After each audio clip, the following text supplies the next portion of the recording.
All right, let's go ahead and begin 1, 2, 3, day 2 notes. 1, 2, 3, day 2 notes.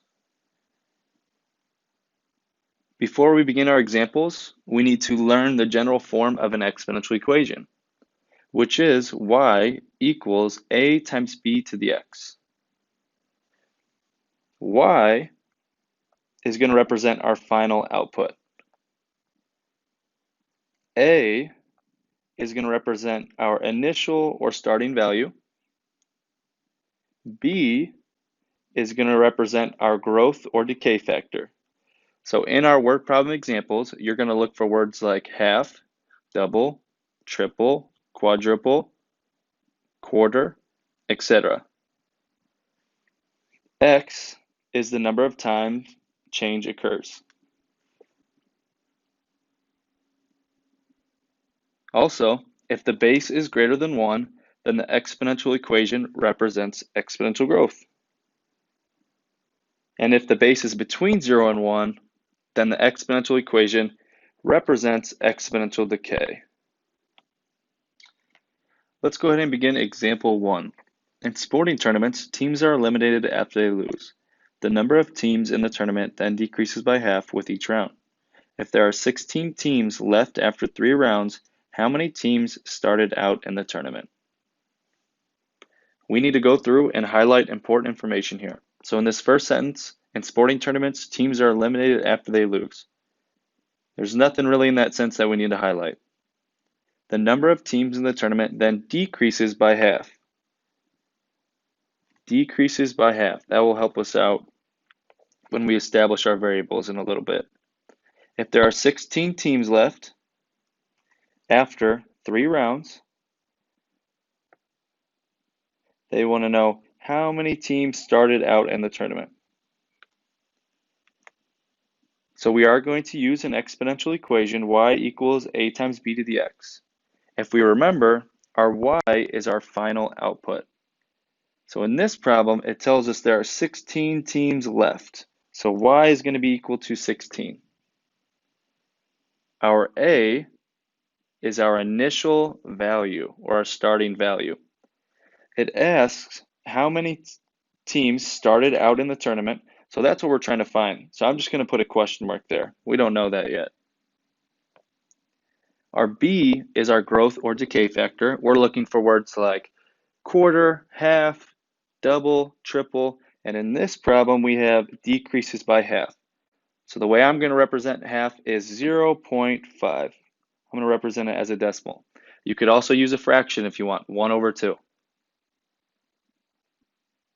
And then x is the number of times change occurs, which is after 3 rounds.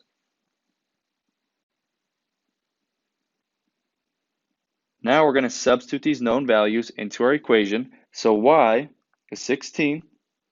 A, we don't know that, so we're going to leave it as a. B is 0.5. And then our x is 3. So all I did there was substitute my known values into my variables. And our goal here is to solve for a. So I'm going to pull up my calculator here.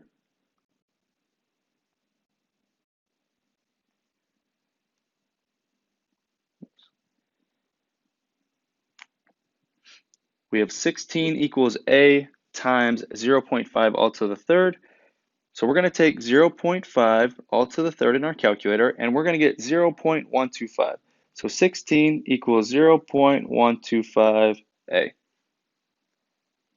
In order to solve for a here, we have to divide by 0.125 on both sides. So we'll get a equals 16 divided by 0.125, and we get 128. So we need to ask ourselves, 128 what? Well, they want us to find how many teams started out in the tournament, which we just solved for, so that's going to be 128 teams. Now, it's always nice to check your work here. So what I'm going to do is I'm going to substitute 128 in for a. So we have 16 equals 128 times 0.5 all to the third.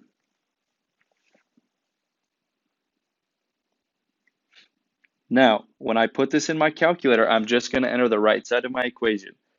When I enter that in my calculator, I should get an answer of 16. If I don't get an answer of 16, then our equation is not true, which means what we solved for A is not the answer.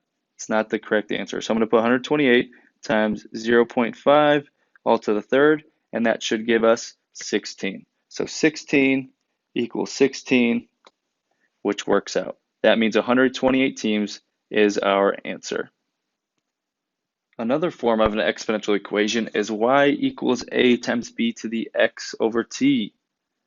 What's important about this is if the time is given in units other than 1, for example, every 1 month, every 1 hour, every 1 minute, you're going to use this equation. Our y equals our final output, our a is our initial or starting value, our b equals our growth or decay factor, our x equals our number of times changes occur, and then what's new here is our variable t, which equals our interval over time.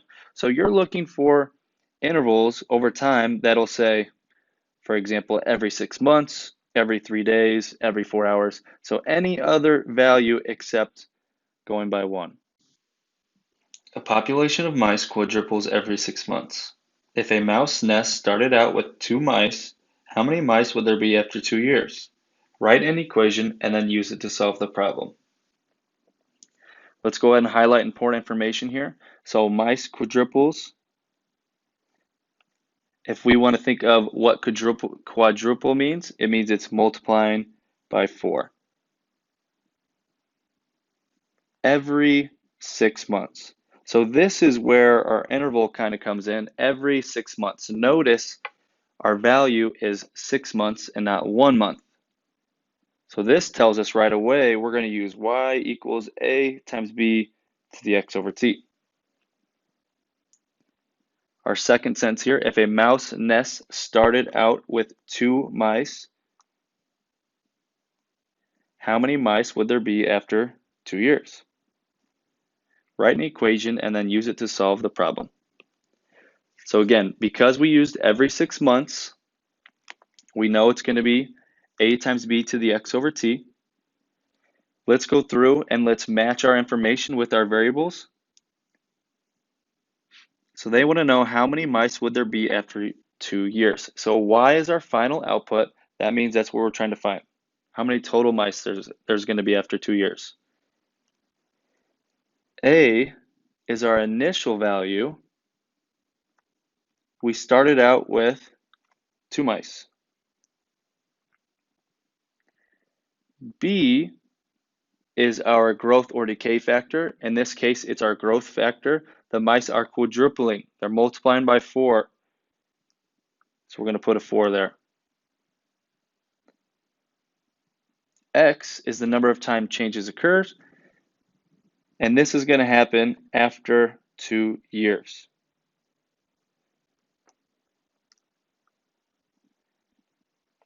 And then T is our interval over time, which is going to happen every 6 months. So notice I'm putting our units next to it because in order for us to substitute these into our equation, they need to be the same units.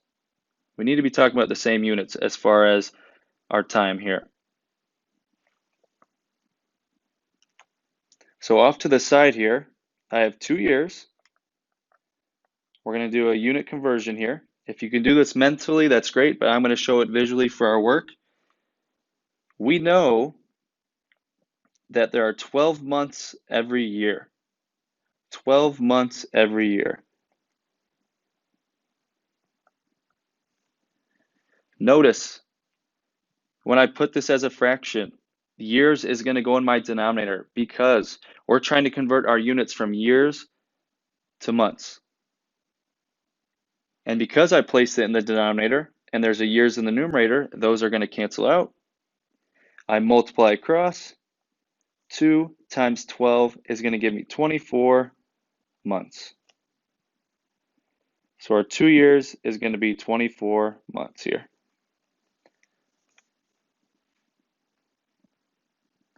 Now that we have the same units for our x variable and our t variable, we're going to substitute these into our equation. So we're going to keep y the same because we don't know what that is. My a is our starting amount of 2 mice. Our b is our growth factor of 4 because we're quadrupling. Can't say it, sorry. And then we're going to take this to the x over t. So this is going to be a fraction in our exponent. I'm going to put x, which is 24, over 6. Notice how that fraction is up in the air. It's an exponent there. Now what we're going to do is we are going to put this in our calculator to see how many total mice we have.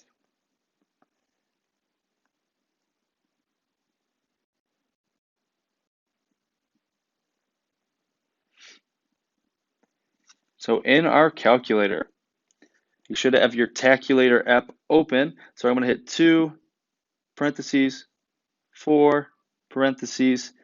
I'm going to hit my caret symbol, which is right above my division symbol. And I'm going to hit 24 divided by 6. I'm going to press enter, and we get 512. In this case, 512 mice. We're going to learn a new equation here. Use y equals a times the quantity of 1 plus r all to the t for exponential growth if r is the percentage increase in a specific time interval. So for these problems, you're going to be given a percent, and you're going to find words such as increase, growth, that are going to help you out. Y is still going to equal our final output. A is going to equal our initial or starting value. R is new for this equation. R equals our rate, which you're going to need to convert from a percent to a decimal. And then T is our time. Example 3. The population of a small town is increasing at a rate of 4% per year. If there are currently about 6,000 residents, about how many residents will there be in 5 years at this growth rate? So with these type of problems, one of the key parts here is at the top, increasing at a rate of 4% per year. So it's giving you a rate, which is 4%, and it's increasing. So that's how you know it's going to be exponential growth, which is y equals a times the quantity 1 plus r to the t power. We're going to establish our variables with the information that we highlighted. Y is our final amount of residents, which we don't know. A is how many we started with, which is 6,000. R is our rate, which is 4%. But remember, we must convert percents to decimal before we put it into our equation. So 4% converted is 0.04. If you forgot how to do that, 4%, the shortcut here is drop the percent, move the decimal place 1, 2 places to the left, and you get 0.04. T is our time, which is 5 years. So now that we've established our variables, we're going to substitute these into our equation.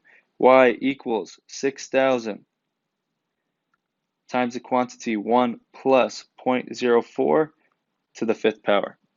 All I did was substitute in for my variable A, R, and T. Following order of operations, I'm going to take this one step further before I put this in my calculator. Order of operations says we must deal with our parentheses first. So I'm going to combine 1 plus 0.04 in my next step. So we get y equals 6,000 times 1.04 to the 5th power. I'm going to enter that into my calculator. So 6,000 parentheses 1.04 parentheses to the 5th power. And I'm going to get 7,299.99 0.91, which is about 7,300 if we round that. So what does this mean? After 5 years, there's about 7,300 residents. We're going to deal with our final equation here. Y equals A times the quantity 1 minus R to the T power for exponential decay. Notice how we are subtracting our R variable, which is our rate, instead of adding it this time. It's our percentage decrease in a specific time interval. Y will equal our final output. A is our initial or starting value. R equals our rate, which we must convert from a percent to a decimal, and then T is our time.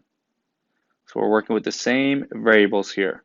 Example 4, you want to reduce the size of the picture to a place in a small frame. You aren't sure what size to choose on the photocopier, so you decide to reduce the picture by 15%. Each time, so you can scan it until you get it to the size you want. If the picture was 10 inches long at the start, how long is it after 3 scans?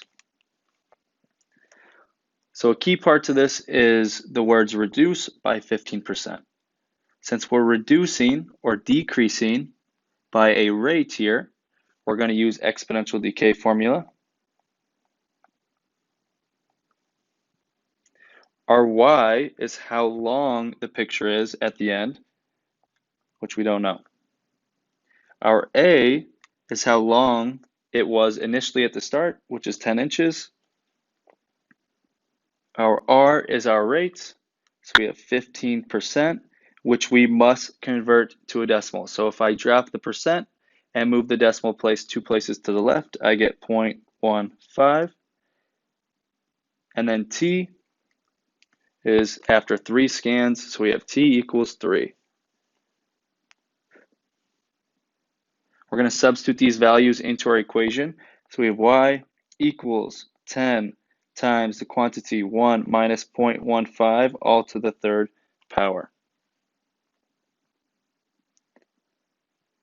Order of operations says we must work inside our parentheses first, so I'm going to take 1 minus 0.15, and that will get us 0.85. If I put this in my calculator, 10 times 0.85 to the third power, just like I have written, we're going to get around 6.14. So what does this mean? Well, after 3 scans, the picture is about 6 inches long.